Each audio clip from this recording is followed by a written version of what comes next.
Hi there everyone, it's Corinne Wilhelm here from Bite Sized English, and today I'm going to talk to you a little bit about idioms. Now there's a big fascination about idioms in different countries, and I know it's really exciting getting to grips with an idiom and knowing how to use it, and they're kind of quirky, aren't they, idioms? I think they're always quite fascinating no matter what language you're learning, not just English. I just want to let you know that there's no expectation for a non-native speaker of any language to know all of the idioms. There just isn't. Okay, it does help you understand what people are talking about, but actually a lot of the time you can kind of get the gist without actually knowing the idiom. And you can always go away and look up the idiom later. If you need to. But if you think about how you learnt your own language, you didn't learn idioms, you just kind of got used to using them and got used to listening to them, and that's the way it is. So the most effective language acquisition is by getting active about using your language, and one way that we can do that is by looking up those idioms if they don't kind of slot into place straight away. Now the page that you can see here is the free dictionary. Okay, now there's lots and lots of different idiom dictionaries, but for the sake of this one, I always have to look up different ones when I'm doing a translation or writing learning modules. Some are always better than others, and that's why I don't like using a textbook. I hate textbooks because there's never one textbook that does everything well.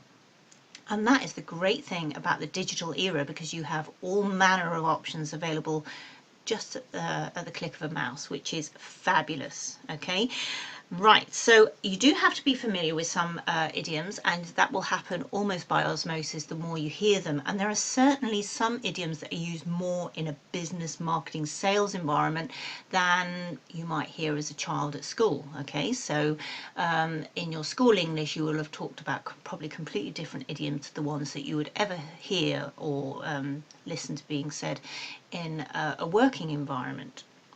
So one word of caution though, you have to be careful when you're using them. So if you get it right, and not just in terms of the grammar and the prepositions in there, and you have it really correct, but also in terms of using it correctly, as in using it in the right context. If you can use it correctly and correct, then people will be impressed, and they'll actually, you'll woo people. Like if I use a German idiom correctly, and I kind of use it in context, people kind of smile. They think, oh, that's good. She obviously likes that idiom, and it's like a language compliment in a way. However, if you get it wrong, you tend to just sound stupid. So it has to be right. Okay, it has to be right. If you're not sure, don't bother. Okay. So it's actually what made me think about this is my son is currently very interested in different accents and using his voice, projecting his voice. It's probably something to do with the fact that his voice is breaking, so he can do these kind of deeper voices now.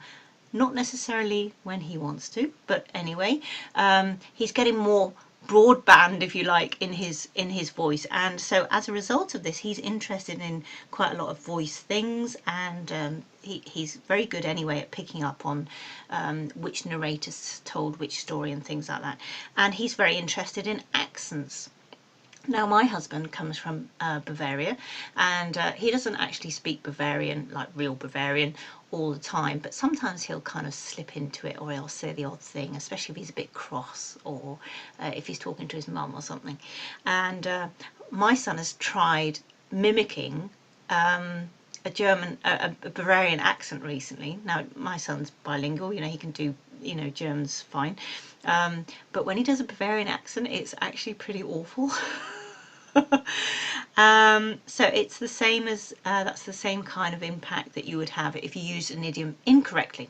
So what's the solution? Find out how it's used, okay, and then try it and use it in your head or out loud in front of the cat, the mirror, whatever. Okay, so the one that came up yesterday, I was talking to a colleague of mine. Well, actually she's for a former colleague of mine. I don't work there anymore, but so strictly speaking, she's a former colleague and she's a friend, and she was talking about leaving the company that she's with.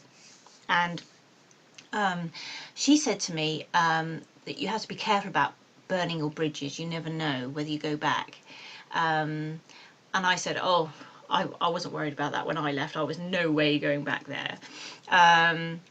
So burning your bridges, that's when you talk about cutting off the way back into, whether it be in a job or a relationship or whatever it might be. So let's take the Free Dictionaries version. I think they did a really good job of this. Okay, so sometimes the Free Dictionary will do one idiom real credit and then another one won't be so good. So you might have to go to a different dictionary. You just have to have a few options. It's like anything in life. You need to have a few alternatives.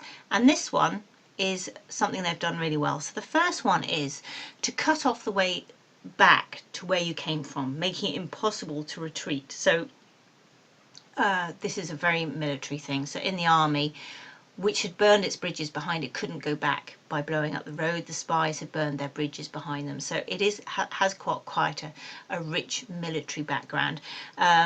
So, you know, that's where it comes from basically. But figuratively, you can use it to act unpleasantly in a situation that you are leaving, ensuring that you'll never be able to return. So if you get mad and you quit your job, you'll be burning your bridges behind you. So they say, quite often you'll hear somebody says, there's no sense burning your bridges behind you, be polite and leave quietly. Okay, so you never know if you need to go back. You never know if the person in that organization might end up being your boss in another organization. Or you never know whether the secretary or whoever, it doesn't matter what role they play, might show up again. Okay, the world is a small place, and the more specialized you are in your job, the more chances are, the higher the chances are that you will see them again. Okay, so another figurative way of using this is to make decisions that cannot be changed in the future. So if your son or daughter was to drop out of school now, they'd be burning their bridges behind them. And you know, really, it's too young to burn your bridges at that age. Okay, you can talk about it in a work situation. That's how I hear it being used most often. But when I was a bit younger, then quite often people would talk about burning one's bridges in a relationship. So if you blow up somebody's car, sell their house, trash something, or you know, do something really OTT, then the chances are you're not going to be welcome back. Now, I think sometimes that's why people do it, you know, to make an absolute final, you know, final point. But you can also use this for all manner of different things as well. Okay, so that's a little idiom for today. Feel free to use these kind of dictionaries. There's another one I use quite often called the Urban Dictionary. Not so good for idioms, but quite good for kind of slang kind of phrases. I've also got an English slang dictionary, like a paper version dictionary. And I'm also quite a fan of Webster's. Now let me see if I've got that open. I've normally got that open here somewhere. Let me have a look. Do I have it? Oh, I think I've closed it. Oh no, here it is. Haha. You see? And then what they do is they have a slightly different approach. So this is a regular, you know, they've used the word burn, and the great thing about Merriam-Webster is that you can listen to it. Burn. Burn. Okay. And they give you a simple definition. Then they give you the full definition, you know, so, you know, if you're not quite sure of the context, this is better. If you're trying to find exactly the right word, this is like where translators would scroll down to. It tells you about where it is in the grammar. So it's a transitive verb, and it will give you examples. And it will give you some more examples of how it's used in context at the bottom. Now, I think this is really important when you're learning a language, to see it in context. And that brings me on to another thing that you can do, is you can go into Google and, you know, do a search for it. And then you will know whether your interpretation of it is an accurate interpretation of it. If it doesn't show up in the context that you're thinking about, you've got the wrong end of the stick.